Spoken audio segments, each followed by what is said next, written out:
नमस्कार दोस्तों।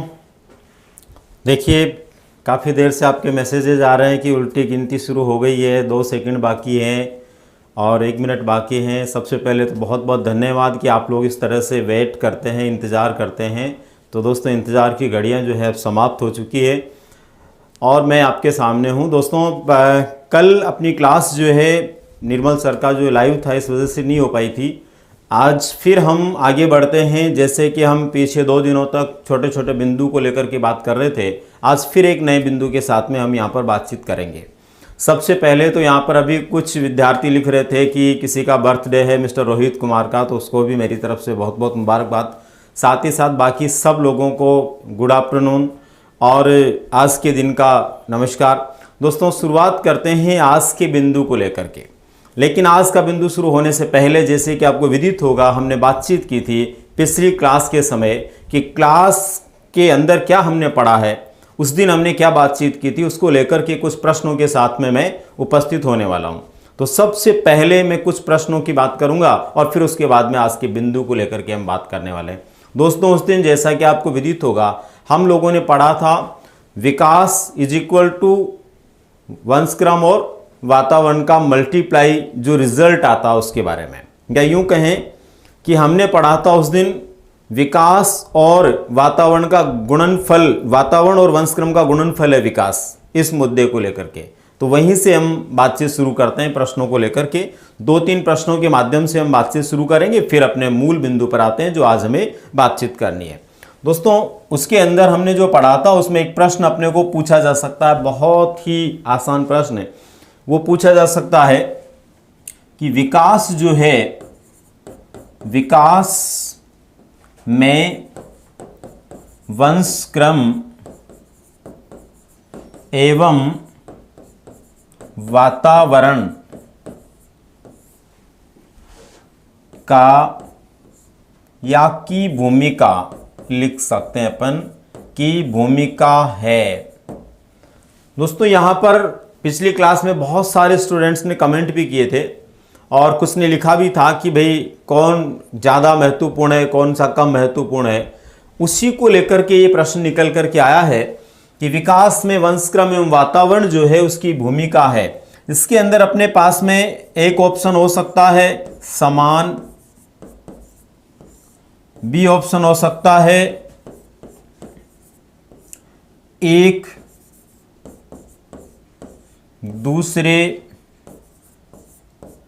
की बराबर, तीसरा ऑप्शन उसमें हो सकता है पूरक और चौथा ऑप्शन हो सकता है उपर्युक्त सभी। ये बहुत ही महत्वपूर्ण प्रश्न आपके लिए हो सकता है। हालांकि इस प्रश्न का जवाब जो है आप सब लोगों को आ रहा होगा और फटाफट बता दीजिए आप लोग कि इसका राइट आंसर क्या होगा। कौन सबसे पहले बताता? अगर ऐसा प्रश्न आएगा तो इसका आंसर हम क्या करने वाले हैं, शुरुआत कीजिए। दुर्गादास ने लिखा है दोनों एक दूसरे के पूरक होते हैं। और भी बताइए बाकी लोगों के अनुसार क्या है। पूजा शर्मा ने भी सी आंसर दिया, सुनीता रानी का सी आंसर है, अंजू सिंह ने लिखा है सीटेट के लिए ले सकती हूँ क्या, बिल्कुल।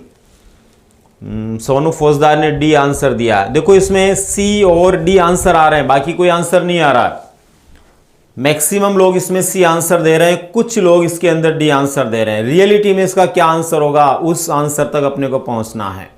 दोस्तों, यहां पर ज्यादातर लोगों ने सी आंसर दिया। देखो, यहां पर मैक्सिमम लोग जो आंसर दे रहे हैं वो क्या दे रहे हैं, सी। मैं इस बारे में थोड़ा सा बता देता हूं। और मिनिमम लोग इसके अंदर आंसर दे रहे हैं क्या, डी। अच्छा, यहां पर यह भी है कि ए व बी, इसको कोई आंसर नहीं मान रहा है। अब तक जो आंसर देने वाले लोग हैं, सिंगल व्यक्ति ने ए और बी आंसर नहीं दिया है। अब इसका राइट आंसर क्या होगा, इसको समझ लीजिए दोस्तों। दरअसल ये प्रश्न मैंने इसलिए यहां पर लिखा है कि उस दिन बहुत सारे लोगों के कमेंट्स थे ये जानने के लिए कि आखिर इन दोनों में ज्यादा महत्वपूर्ण क्या होता है। तो दोस्तों, यहां बता दूं मैं आपको कि अगर हम इस तरह का प्रश्न आ जाता है और उसका सही आंसर चुनने का प्रयास करते हैं, तो यहां लिखा पहले ऑप्शन में समान, पहले ऑप्शन में क्या लिखा है, समान लिखा है। अब यहां पर समान का मतलब ये अपन ने पढ़ा है दोस्तों विकास जो होता है, विकास उसके आगे हमने पढ़ा है वंशक्रम इनटू वातावरण, ये हमने पढ़ा है। और आपने ये भी पढ़ा होगा दोस्तों कि जब हम गुणा करते हैं, गणित में आपने पढ़ा होगा, जब हम गुणा करते हैं, गुणा करते समय यहां पर कोई भी संख्या है और यहां पर कोई भी संख्या है, इसको पलट करके अपन गुणा कर दे तो भी रिजल्ट वही आएगा। अगर मैं यहां पर 2 इधर 3 लिख करके फिर गुणा करूं तो कितने होंगे, 2 को 3 से गुणा करने पे 6 आने वाले। इधर पहले 3 लिख करके बाद में 2 लिख दूं तो भी कितने आने वाले, 6 आने वाले। इसका मतलब जहां गुणा की बात होती है वहां पर दोनों का अपने आप में बराबर स्थान होता है, चाहे इधर का लिखें चाहे इधर का लिखें। तो यहां भी अपने को ध्यान रखना है, दोनों समान प्रकार से अपनी भूमिका निभाते हैं, दोनों की भूमिका क्या है, समान है। इसके बाद में एक दूसरे की बराबर है, एक दूसरे के बराबर है। हमने अगर आपको याद रहा हो तो उस क्लास में बातचीत की थी, दोनों में से किसी भी एक को हटा देंगे तो विकास की कल्पना भी नहीं कर सकते। इसका मतलब जितनी बड़ी भूमिका वंशक्रम की है उतनी बड़ी भूमिका वातावरण की भी है। हमारे जीवन की शुरुआत वंशक्रम से होती है, लेकिन उस जीवन को असली विकास प्रदान करते हुए यहां तक हमें पहुंचाने का काम किसका होता है, वातावरण का होता है। इसका मतलब ये हुआ कि दोनों की समान होती है।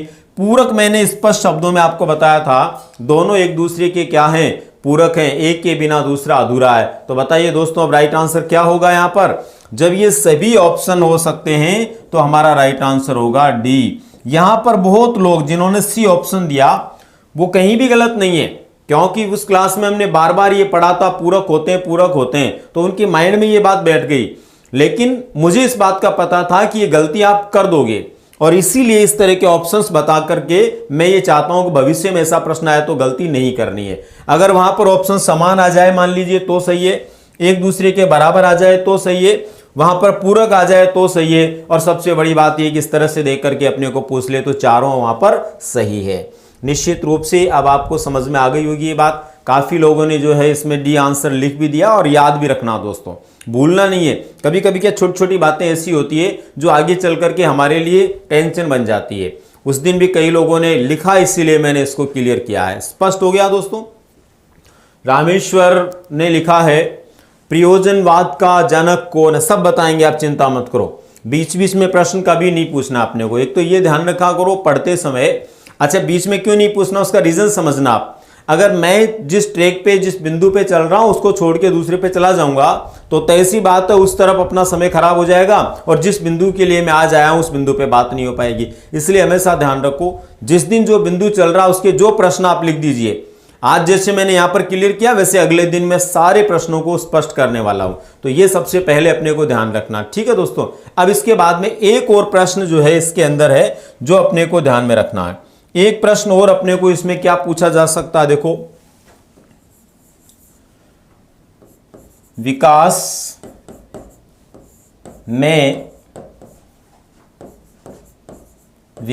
में सदैव प्रभाव पड़ता है, विकास में सदैव प्रभाव पड़ता है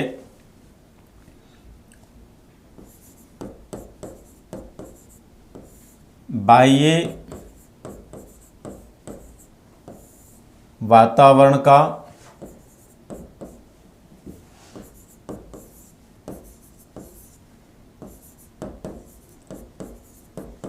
वंशक्रम का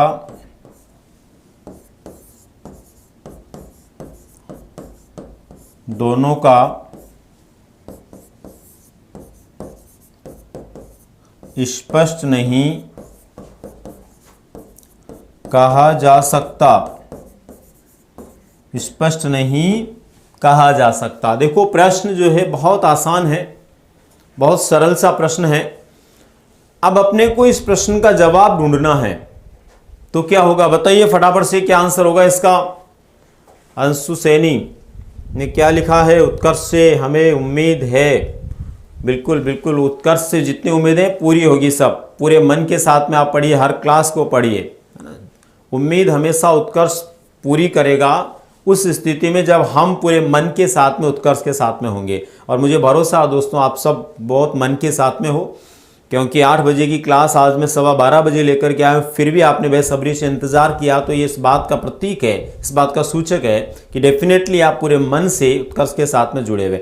वेरी गुड दोस्तों, आप सबके आंसर आ गए हैं। और सबसे बड़ी बात यह है कि इस प्रश्न का जवाब सभी लोगों ने एकदम सही दिया है, इसीलिए सभी को बहुत बहुत धन्यवाद। अगर इसी तरह से आप समझते हुए सही आंसर देने लगे तो एक दिन ऐसा होगा कि मनोविज्ञान में कोई प्रश्न गलत होगा ही नहीं। ये मेरा अपना भरोसा है।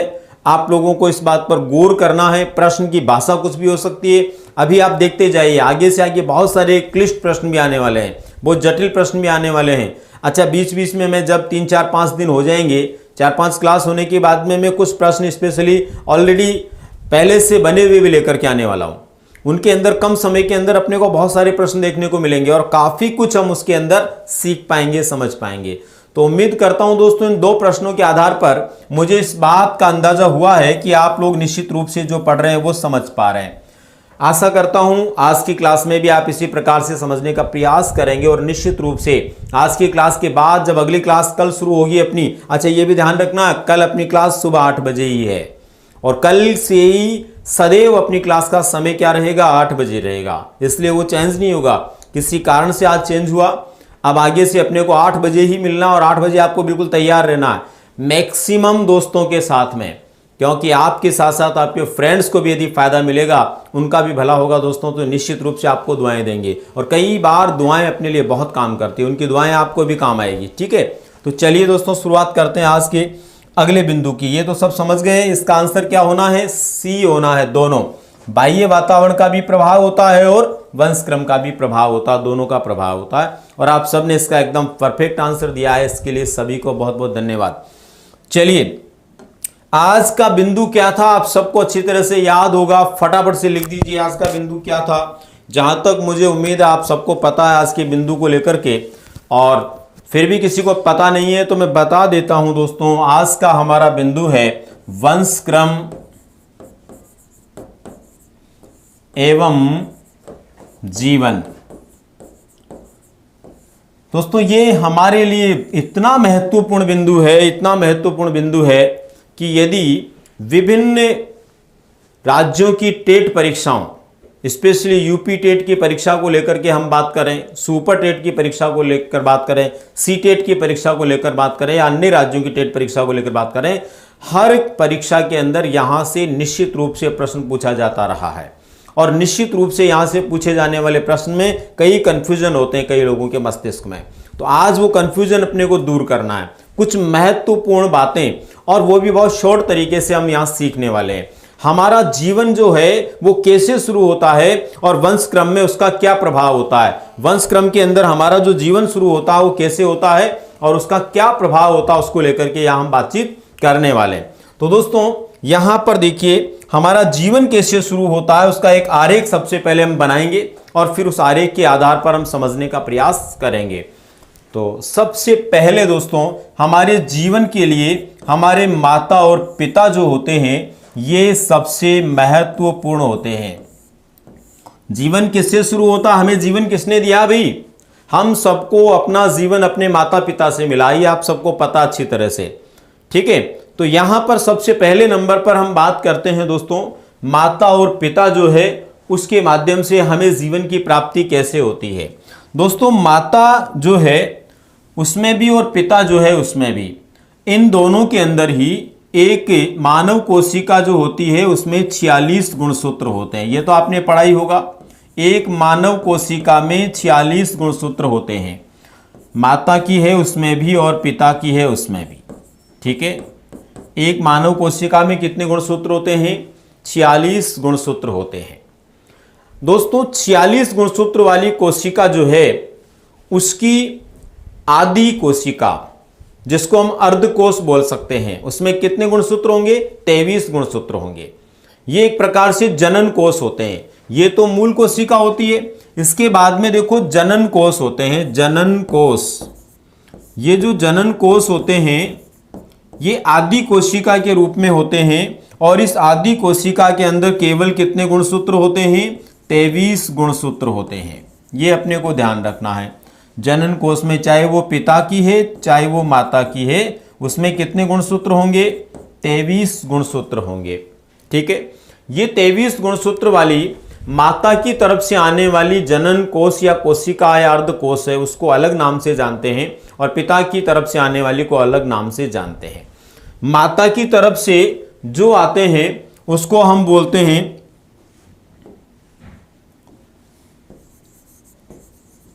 अंडाणु, और पिता की तरफ से शुक्राणु। ठीक है, ये अर्धकोश के रूप में होते हैं, 23 गुणसूत्र वाले होते हैं।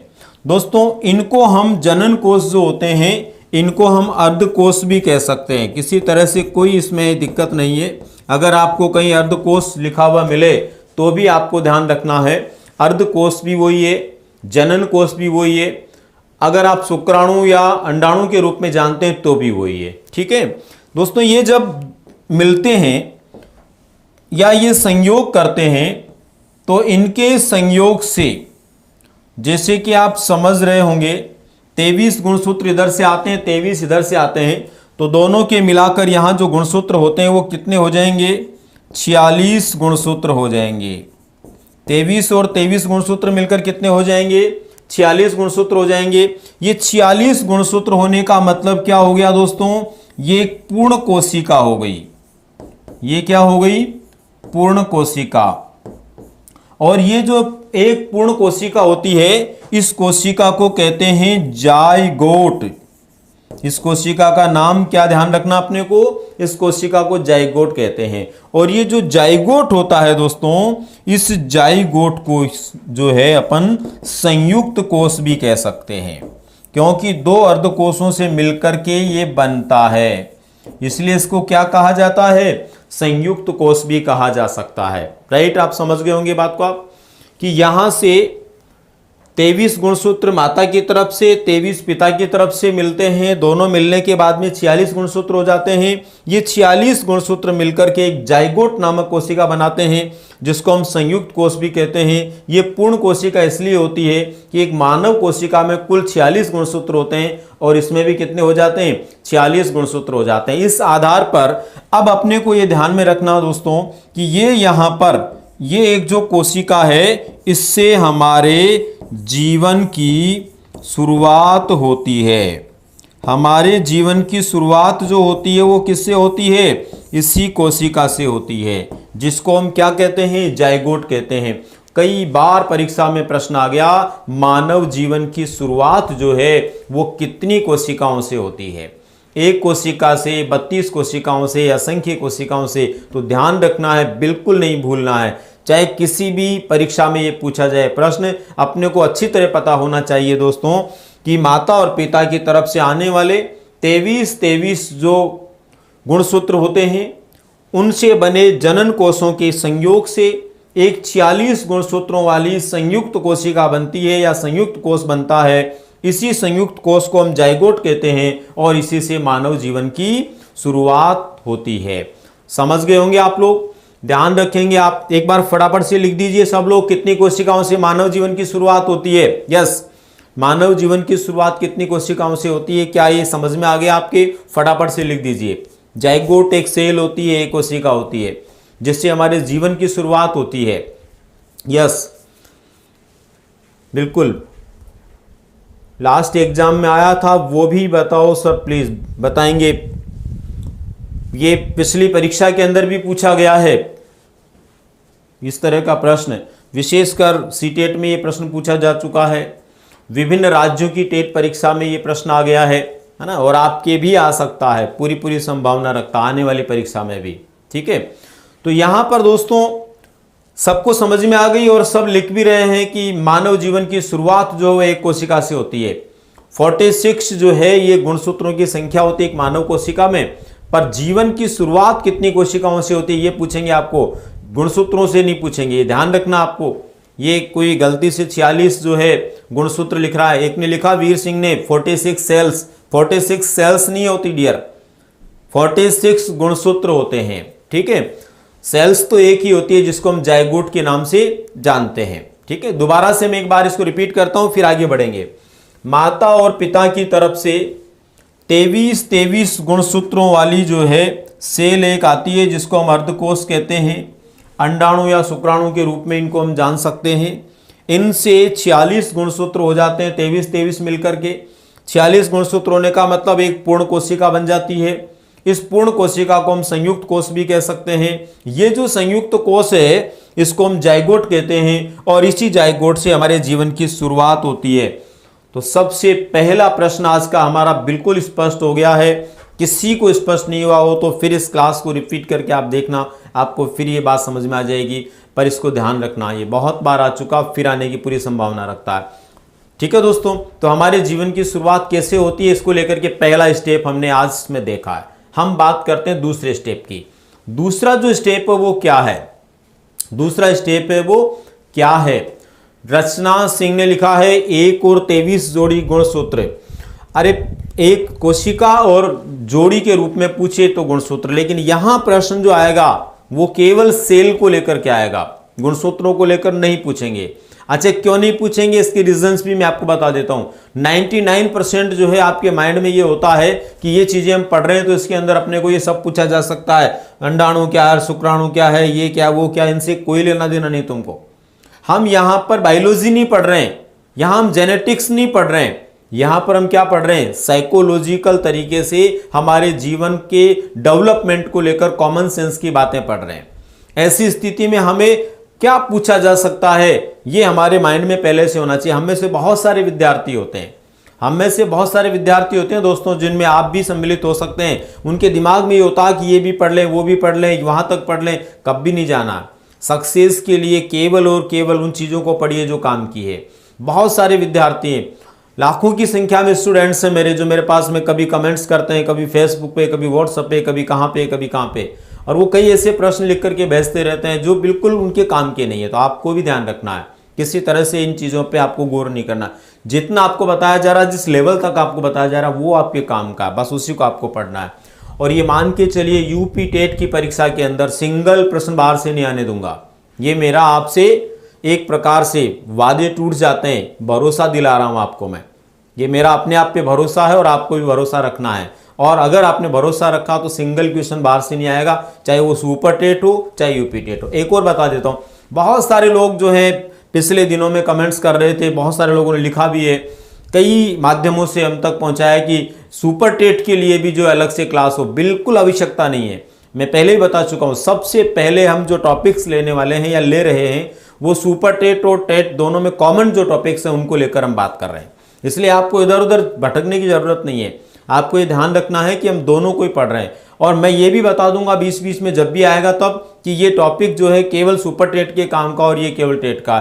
और कुछ टॉपिक ऐसे भी हो सकते हैं जो केवल सुपर टेट के लिए हैं या फिर केवल टेट के, उनको मैं पृथक से आपको बता दूंगा, उसका आपको टेंशन नहीं लेना। पर अभी कुछ दिनों तक लगातार हम दोनों का कॉमन जो टॉपिक्स हैं उनको लेकर बात कर रहे हैं, इसलिए आप लोगों को कॉमन टॉपिक को पूरे मन से पढ़ना है। ठीक है, अब इसके बाद में बात आती है नेक्स्ट, दूसरे नंबर की बात हम करते हैं दोस्तों। ये तो एक कोशिका से जीवन शुरुआत होने की बात है। आगे हम विस्तार से इसको ये भी पढ़ेंगे कि फिर एक कोशिका के बाद में किस तरह से दो कोशिका बनती है, कैसे जो है हम बहुत सारी कोशिकाओं के धनी हो जाते हैं, उसको लेकर के हम जब गर्भावस्था में शिशु का विकास कैसे होता है, एक दिन में वो क्लास भी लेकर आने वाला हूँ। गर्भावस्था में किस तरह से शिशु का डेवलपमेंट होता, विकास होता, तब और विस्तार से इसको हम बातचीत करेंगे। ठीक है, चलिए दूसरे नंबर पर दोस्तों क्या होता है, लिंग का निर्धारण कैसे होता है। यह भी हमारे लिए महत्वपूर्ण है जीवन की शुरुआत में। लिंग का निर्धारण, बालक कैसे बना और बालिका कैसे बनी, यह भी हमें पता होना चाहिए। लिंग निर्धारण, लिंग निर्धारण के लिए भी दोस्तों माता पिता ही जिम्मेदार होते हैं। माता और पिता, इसमें भी वंश क्रम जो है उसकी बड़ी भूमिका होती है लिंग निर्धारण में भी। दोस्तों हमारे शरीर के अंदर या यूं कहें कि मानव कोशिका में जो 46 गुणसूत्र होते हैं, जो 46 गुणसूत्र होते हैं वो किस तरह से 23 गुणसूत्रों के रूप में आते हैं और एक कोशिका बनती है, वो अभी पिछली बात में हमने क्लियर कर लिया है। तो यहां हम सीधे आते हैं, माता की ओर से कितने गुणसूत्र आए थे भाई, 23 गुणसूत्र आए थे। पिता की ओर से कितने आए थे? 23 गुणसूत्र आए थे। तो माता और पिता दोनों की तरफ से कितने कितने गुणसूत्र आए? यहां पर स्पष्ट हो रहा है 23 गुणसूत्र आए। अनुजा सिंह ने लिखा है सर जी टेट प्रीवियस ईयर्स क्वेश्चन करा दीजिए। करवाएंगे, अभी कुछ समय बाद करवाऊंगा, लगभग 4 से 5 दिन बाद में जो है प्रीवियस पेपर्स भी आपको करवाएंगे। अभी कुछ टॉपिक्स आप पढ़िए, प्रीवियस पेपर भी करवाएंगे, बहुत आगे आने वाले पेपर भी करवाएंगे। आगे कैसे प्रश्न आने की संभावना उसको भी लेकर बात करेंगे, ठीक है। एक तो आप लोग जो है क्लास जब होती है उस समय आपका ध्यान ज़्यादातर उस टॉपिक पे होना चाहिए। अगर हमारा दिमाग कभी प्रीवियस पे है और कभी आगे के मॉडल पेपर्स पे, तो फिर फोकस नहीं कर पाएंगे हम बिंदु को, और जब फोकस नहीं कर पाएंगे दोस्तों तो सीधी सीधी बात है उसका आपको जितना फायदा मिलना चाहिए वो नहीं मिलेगा। मैं भी आपको भरोसा दिला रहा था सिंगल प्रश्न बाहर से नहीं आने दूंगा, उसकी जगह ऐसा लगेगा अपने को पता नहीं सारे बाहर से आ गए क्या, तो वो तब लगेगा जब हमारा ध्यान इधर नहीं होगा, ध्यान डाइवर्ट होगा। तो ध्यान को डाइवर्ट नहीं करना अपने को, जब तक अपन बातचीत करें, जब तक अपन पढ़ें, मैक्सिमम टाइम हम जो है उसी पे ध्यान दें और उसी के ऊपर हमारा विचार रहे। क्या बताना है भाई? आरती शर्मा, रीट के लिए पढ़ सकते हैं, अरे सबके लिए पढ़ सकते हैं।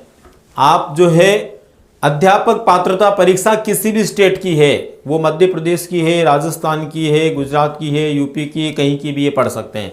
लेकिन स्पेशली जितने टॉपिक्स को लेकर मैं बात कर रहा हूं, अकॉर्डिंग टू सिलेबस में बात करूं तो यूपी टेट और सुपर टेट को लेकर के मैं फोकस कर रहा हूं।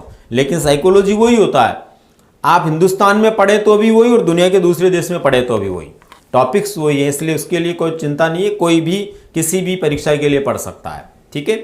चलिए, और अध्यापक पात्रता परीक्षा तो ऑल इंडिया में समान प्रकार के पाठ्यक्रम को लेकर काम करती है, कुछ कुछ टॉपिक्स स्टेज वाइज अलग अलग हो सकते हैं, ठीक है। चलिए, तो यहां पर दोस्तों बात कर चुके थे हम कि ये जो गुणसूत्र होते हैं माता पिता से आने वाले 23 होते हैं।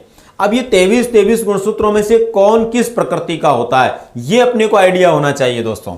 तो देखो यहां से आने वाले 22 गुणसूत्र माता से आने वाले और 22 गुणसूत्र पिता से आने वाले, ये 22 जो गुणसूत्र होते हैं दोस्तों, इनको हम बोलते हैं काय गुणसूत्र। काय गुणसूत्र 22 गुणसूत्रों को हम क्या बोलेंगे? काय गुणसूत्र बोलेंगे, ध्यान रखना है। और इसके बाद में एक एक गुणसूत्र जो बचा, एक एक गुणसूत्र, इनको हम बोलते हैं लिंग गुणसूत्र। तो यहां पर 22 मिलकर के कितने हो गए? 44। और यहां पर एक एक मिलकर के कितने हो गए? 2। तो देखो ये 22 गुणसूत्र जो हैं वो मिलकर के 44 हुए, जिनको हम काय गुणसूत्र कहते हैं। ये तो दोस्तों हमारे शरीर का निर्माण करते हैं। इनका योगदान किसमें है भाई? शरीर के निर्माण में, भूलना नहीं है। आपको ये प्रश्न पूछा जा सकता है, मानव शरीर के निर्माण में कितने गुणसूत्रों का सीधा सीधा योगदान होता है? तो ध्यान रखना है दोस्तों, 44 गुणसूत्रों का योगदान होता है मानव शरीर के निर्माण में। मानव शरीर के निर्माण में कितने गुणसूत्र काम करते हैं? 44, 44। दूसरा लिंग गुणसूत्र। लिंग गुणसूत्र एक माता से एक पिता से जो आते हैं, कितने हुए? 2। और ये किसका काम करते हैं? लिंग निर्माण का काम करते हैं। तो सबसे पहले तो हमें ये पता हो कि हमारा शरीर जो बनता है उसमें कितने गुणसूत्र काम में आते हैं? 44, सबको पता लग गया। और कितने गुणसूत्र होते हैं जो लिंग निर्माण में योगदान देते हैं? तो 2 गुणसूत्र हो गए, इसका भी सबको आइडिया हो गया। तो निश्चित रूप से एक बार काफी लोगों ने लिख भी दिया है कि 44 गुणसूत्र, लेकिन ये 44 गुणसूत्र कौन से होंगे? काय गुणसूत्र होंगे। ये भी अपने को आइडिया होना चाहिए। ये हमारे शरीर के निर्माण में योगदान देते हैं, ये भी अपने को पता होना चाहिए, ठीक है। और लिंग बनाने में कितने गुणसूत्र काम करेंगे? 2 गुणसूत्र। कमलेश पंचाल ने लिख भी दिया है 2 गुणसूत्र लिंग निर्माण में सहायक होते हैं। Very good, thanks. और अब इसके बाद में बात आती है दोस्तों, हमने जो बिंदु लिखा ऊपर मूल रूप से, वो क्या लिखा है? लिंग का निर्धारण कैसे होता है। तो लिंग का निर्धारण कैसे होता है ये जानने के लिए हमें यहां पर एक विचार करना पड़ेगा। दोस्तों ये जो गुणसूत्र हैं, यहां पर 22 गुणसूत्र और एक गुणसूत्र मिला के 23 हुए। तो माता और पिता दोनों में 23 गुणसूत्र ये तो जो है हमारे जीवन की शुरुआत के लिए, जायगोट बनाने के लिए काम आ गए। लेकिन यहां हम बात करें एक कोशिका के हिसाब से, तो टोटल कितने होते हैं गाय गुणसूत्र एक कोशिका में? 44। 22 माता से आए भाई, 22 पिता से, तो कितने हुए? 44। ऐसे ही लिंग गुणसूत्र कितने होते हैं? टोटल 2 होते हैं। लिंग गुणसूत्र टोटल कितने होते हैं? 2 होते हैं। अब इसका यहां पर अपने को गौर करना है कि ये जो 2 गुणसूत्र होते हैं ये कौन से होते हैं। तो दोस्तों इनको हम सांकेतिक भाषा में किस तरह से जानते हैं? सांकेतिक भाषा में माता में पाए जाने वाले जो लिंग गुणसूत्र होते हैं उनको XX कहते हैं, और पिता में पाए जाने वाले जो लिंग गुणसूत्र होते हैं उनको XY कहते हैं। पढ़ा होगा आपने ये। तो कितने लोगों को पता है कि मैंने ये सही लिख दिया एकदम? लिंग निर्धारण में पिता की महत्वपूर्ण भूमिका होती है, कमलेश ने लिखा है, पूजा गुर्जर ने लिखा है संयुक्त कोशिका। संयुक्त कोशिका, बिल्कुल ये संयुक्त कोशिका होती है जिसके अंदर 44 जो है शरीर निर्माण से संबंधित और 2 लिंग निर्धारण से संबंधित गुणसूत्र होते हैं, लिंग निर्माण से संबंधित गुणसूत्र होते हैं। अब देखिए यहां पर ये सबको पता आप लोगों को अच्छी तरह से, बहुत अच्छी तरह से आपको पता है कि माता के अंदर XX और पिता के अंदर XY गुणसूत्र होते हैं जिनका संबंध हमारे लिंग के निर्धारण से होता है, लिंग के निर्माण से होता है। यस, बिल्कुल सबने लिख दिया एकदम करेक्ट, सही, ठीक है। सुनील जाट कह रहे हैं रीड के लिए उपयोगी है क्या? बिल्कुल है, एकदम 100%।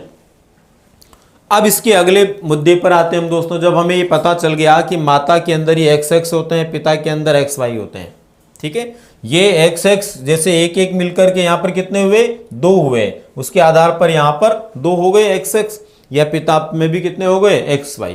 अब दोस्तों लड़का जो है उसका जीवन कैसे शुरू होता है और लड़की का जीवन कैसे शुरू होता है? क्योंकि लिंग निर्धारण से संबंधित जो गुणसूत्र होते हैं उन्हीं से बालक या बालिका के रूप में जीवन की शुरुआत होती है।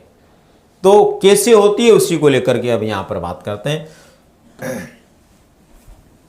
दोस्तों माता और पिता, जैसे कि अभी हम पिछली स्लाइड में इस बात को देख चुके हैं, माता में XX गुणसूत्र पाए जाते हैं और पिता में XY गुणसूत्र पाए जाते हैं। माता में XX पाए जाते हैं, पिता में XY गुणसूत्र पाए जाते हैं, राइट। अब देखो इसमें क्या होता है दोस्तों, जब माता की तरफ से X गुणसूत्र और पिता की तरफ से X गुणसूत्र दोनों मिलकर संयोग करते हैं तो यहां पर XX गुणसूत्र बने। माता की तरफ से भी X आया क्योंकि लिंग गुणसूत्र एक ही आता है ना, जब दोनों 23-23 आते हैं उस समय, तो एक माता से X आया, एक पिता से X आया, XX दोनों से मिले तो क्या हुए? XX मिले। अब यहां पर आप बताइए XX माता में है कि पिता में है? XX माता में है या पिता में है बताइए? तो आपको पता है यहाँ XX किस में है?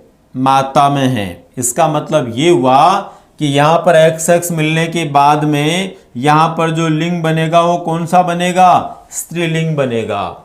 स्त्रीलिंग बनेगा मतलब वो क्या होगी? बालिका होगी। क्योंकि हमें पहले से इस बात का पता है कि माता जो होती है उसमें XX गुणसूत्र होते हैं और कोई भी माता है उसका जीवन एक बालिका के रूप में शुरू हुआ है, इसका मतलब स्त्रीलिंग वो है और स्त्रीलिंग है तो उसमें XX गुणसूत्र ही होंगे। इसके बाद में सेकंड नंबर पर देखिए आप, सेकंड नंबर पर देखो माता की तरफ से X और पिता की तरफ से Y गुणसूत्र आकर के मिलता है तो दोनों क्या हो गए? यहाँ पर XY हो गए। अब यहां आपको पता है XY किस में होते हैं? पिता में होते हैं। XY पिता में मतलब पुल्लिंग में। इसका अर्थ ये हुआ कि यहां पर ये जो होगा जीवन शुरू किसका होगा? ये होगा बालक के रूप में, बालक के रूप में। अब यहां पर आप अच्छी तरह समझ गए होंगे कि जब XX गुणसूत्र संयोग करते हैं तो वहां बालिका के रूप में जन्म होता है और XY गुणसूत्र संयोग करते हैं तो वहां पर बालक के रूप में जन्म होता है। ठीक है, यहां एक बात और आपको ध्यान में रखनी है दोस्तों, X गुणसूत्र होते हैं चाहे वो माता में हो चाहे पिता में हो, ये X गुणसूत्र जो होते हैं ये लंबे गुणसूत्र होते हैं और वाई गुणसूत्र जो केवल पिता में पाया जाता है, ये वाई गुणसूत्र जो है ये बोना होता है, बोना। अच्छा, इतना ज्यादा बोना होता है कि बिल्कुल गोल सा नजर आता है, इतना छोटा होता है कि गोल सा नजर आता है, इसलिए इसको गोल भी कह सकते हैं। अब यहां पर प्रश्न आता है परीक्षा में, जो आ चुका है, जो प्रश्न आ चुका है विभिन्न राज्यों की पात्रता परीक्षा में या अध्यापक पात्रता परीक्षा में क्या आ चुका है, प्रश्न पूछा गया है, निम्न में से बालिका के जन्म के संदर्भ में वंश क्रम के अनुसार कौन सा कथन सत्य है। और उसके अंदर जो ऑप्शन आए उसके अंदर एक में आ गया, एक लंबा गुणसूत्र दूसरा बोना गुणसूत्र, एक बोना गुणसूत्र दूसरा लंबा गुणसूत्र, दोनों बोने गुणसूत्र दोनों लंबे गुणसूत्र। तो अपने को ध्यान में रखना है यहां पर, जब दोनों लंबे गुणसूत्र होंगे, एक्स एक्स का मतलब ये क्या है, दोनों लंबे गुणसूत्र हैं, दोनों लंबे गुणसूत्र हैं, तो इसका मतलब बालिका का जन्म तय है। और यहां पर एक लंबा है और एक क्या है, बोना, तो एक लंबा और एक बोना गुणसूत्र है। अब आप निश्चित रूप से समझ गए होंगे यहां पर कि बालिका जो होती है उसमें दोनों गुणसूत्र क्या होते हैं, लंबे होते हैं, जिनको हम लिंग गुणसूत्र के रूप में जानते हैं, एक्स एक्स के नाम से उनको हम जानते हैं। और बालक जो होता है उसमें एक लंबा और एक बौना गुणसूत्र होता है। तो दोस्तों आप समझ गए होंगे हमारे जीवन की शुरुआत कैसे होती है। आज का हमारा बहुत छोटा सा बिंदु था जिसमें हमें यह जानना था कि आखिर हमारे जीवन की शुरुआत कैसे होती है। तो हमारे जीवन की शुरुआत कैसे होती है इसको लेकर के हमने बातचीत की। हमारे जीवन की शुरुआत जो होती है एक कोशिका से होती है, उस एक कोशिका को हम जाइगोट के नाम से जानते हैं। जाइगोट का निर्माण कैसे होता है उस प्रोसेस को हमने समझा। फिर उसके बाद में जो जाइगोट होती है उसके अंदर टोटल 46 गुणसूत्र होते हैं, इनमें से 22 गुणसूत्र जो क्रमशः माता पिता से आकर 44 हो जाते हैं वो हमारे शरीर का निर्माण करते हैं, और एक एक गुणसूत्र जो माता पिता से आते हैं लिंग गुणसूत्र के रूप में वो हमारे लिंग का निर्माण करते हैं। लिंग का निर्धारण कैसे होता है उसको लेकर के, अगर माता पिता दोनों से एक्स एक्स गुणसूत्र आएंगे तो बालिका के रूप में लिंग निर्धारण होगा, और माता की तरफ से एक्स और पिता की तरफ से वाई आएगा तो बालक के रूप में लिंग का निर्धारण होगा। यहां ये ध्यान रखना है, माता में दोनों समान प्रकार के गुणसूत्र होते हैं और पिता के अंदर असमान प्रकार के गुणसूत्र होते हैं। तो अलग अलग लिंग के निर्धारण के अंदर ज्यादा महत्वपूर्ण भूमिका किसकी हो जाती है, पिता की हो जाती है, क्योंकि पिता की तरफ से आने वाला जो गुणसूत्र है वही तय करता है कि लड़का होगा कि लड़की होगी। दोस्तों इस क्लास के अंदर हमने इस छोटे से बिंदु को लेकर के समझने का प्रयास किया। फटाफट से आप लिख डालिए, आपको समझ में आया कि नहीं आया, जल्दी से लिखिए। किस किस को ये सारी बात समझ में आ गई आज जो हमने पढ़ा। साधना कुमारी ने लिखा 2 दिन से कहाँ थे, अरे मैं तो रोजाना ही आ रहा हूं, कल ही तो नहीं आया, और कल जो है निर्मल सर का लाइव था इसलिए मैं नहीं आया था। जिस समय अपनी क्लास होती थी 8 बजे, 8:30 बजे निर्मल सर का लाइव था, इससे मेरी क्लास नहीं हुई थी। ठीक है, मैं आज आया हूँ, टाइम थोड़ा सा आगे पीछे है। सब कुछ अवधेश ने लिख दिया है कि बिल्कुल समझ में आ गया है, वेरी गुड। तो इसका मतलब ये है कि आप बहुत अच्छे तरीके से समझ रहे हैं दोस्तों, है ना। बिंदु छोटा हो सकता है लेकिन एकदम स्पष्ट हो जाना चाहिए। अगर बिंदु एकदम स्पष्ट हो गया, ढंग से हमें समझ में आ गया, तो ये मान के चलिए दोस्तों निश्चित रूप से हम आगे से आगे इन सारे टॉपिक्स को, सारे बिंदुओं को बहुत अच्छे ढंग से समझ जाएंगे। अब मैं एक और फिर आज बात करता हूं आपसे। पिछले टॉपिक के समय मैंने आपको बताया था कि डेफिनेटली अगली क्लास के अंदर हम क्या करेंगे, अगली क्लास के अंदर हम पिछली क्लास में जो पढ़ा उसके प्रश्न पूछेंगे। और आज मैंने 2 प्रश्नों से शुरुआत भी की है। कल सुबह 8 बजे हम मिलेंगे, पहले नंबर पर तो ध्यान रखना। कल की अपनी क्लास कितने बजे होनी है, सुबह 8 बजे होनी है। सब एक बार लिख दीजिए कितने बजे होनी है, तो मुझे विश्वास हो जाएगा आपको पता लग गया है कि क्लास कितने बजे होनी है।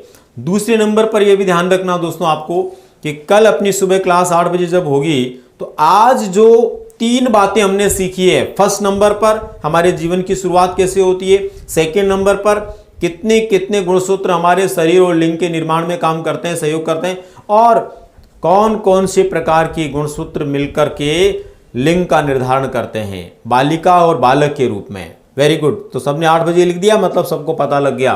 और 8 बजे, अब डेली 8 बजे हम मिलने वाले हैं, ठीक है। बहुत रेयर केस में ऐसा हो सकता है कि अब अपना टाइम इधर उधर होगा, बाकी 8 बजे बिल्कुल मुझे आपका इंतजार रहेगा और आपको क्लास का इंतजार रहना चाहिए, पक्का। तो इन तीनों बिंदुओं से जुड़े हुए कुछ प्रश्नों के साथ में मैं उपस्थित होने वाला हूं और निश्चित रूप से आपको कुछ महत्वपूर्ण प्रश्न पूछूंगा, आपको स्मरण होने चाहिए, आपको ध्यान होना चाहिए, और जब मैं कल आपको ये प्रश्न पूछूं तो बहुत अच्छे तरीके से आपको जवाब भी देना है। अच्छा दोस्तों, कल बहुत सारे, पिछली क्लास में बहुत सारे स्टूडेंट्स थे, आप में से साथियों ने जो है कहा था कि मैं लाइव कहाँ से हूँ, मैं प्रयागराज में हूँ, मैं जोधपुर में हूँ, मैं जयपुर में हूँ, मैं दिल्ली में हूँ, क्योंकि चारों जगह प्रॉपर तरीके से हमारे जो है उत्कर्ष के सेंटर्स हैं। तो आप इसके लिए कुछ भी नहीं सोचें, हम जोधपुर से लाइव रहेंगे तो भी आपके लिए है, प्रयागराज से रहेंगे तो भी आपके लिए, जयपुर से हैं तो भी और दिल्ली से हैं तो भी, इसका कोई फ़र्क नहीं पड़ता है, सेम वही क्लासेज होती है, सारी चीज़ें वही होती है। बस आपके मन में ये होना चाहिए कि मैं आपके पास हूँ, मैं कहाँ से लाइव हूँ उससे मतलब नहीं है, आपको ये भरोसा होना चाहिए कि मैं आपके पास हूँ और आप समझ रहे होंगे हर बात को। इसी को ध्यान में रखते हुए हम बातचीत करेंगे। तो दोस्तों, मुझे कल फिर आपका इंतजार रहेगा, उम्मीद है आपको भी इंतजार रहेगा इस क्लास का, और मिलते हैं कल सुबह 8 बजे इस क्लास में जो कुछ हमने पढ़ा उसके कुछ महत्वपूर्ण प्रश्नों के साथ में। बहुत बहुत धन्यवाद।